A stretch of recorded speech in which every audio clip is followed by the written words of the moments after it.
Well, it's certainly been an action-packed parliamentary week with a very fiery question time on Tuesday and on Wednesday. Today we start with question time, but as is almost convention now, it's unlikely the Prime Minister and the Leader of the Opposition will be in Parliament. They tend to take the Thursdays to be around various parts of New Zealand campaigning. But there are certainly other questions to the Prime Minister that will then be answered, presumably by the Deputy Prime Minister. After question time, we go back into committee for the Outer Space and High Altitude Activities Bill. I've talked about this before, but this is the bill that modernises our framework for this high altitude activity. It's a bill that recognises the tremendous contribution that Rocket Lab, a relatively new company, is making not only to the New Zealand economy but to the world space industry.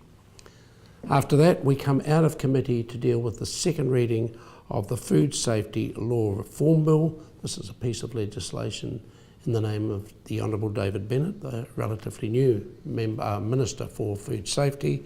So it's an opportunity to tidy up a number of pieces of legislation ensuring consumer safe food, not only for the domestic market but internationally, maintaining New Zealand's reputation as a superior food producer.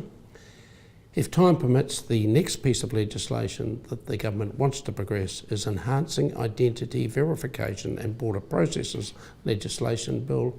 Again, an omnibus bill, so it affects other older pieces of legislation, giving the agencies more ability to share information so we can get scrutiny on things like passport applications to make sure that they are completely correct.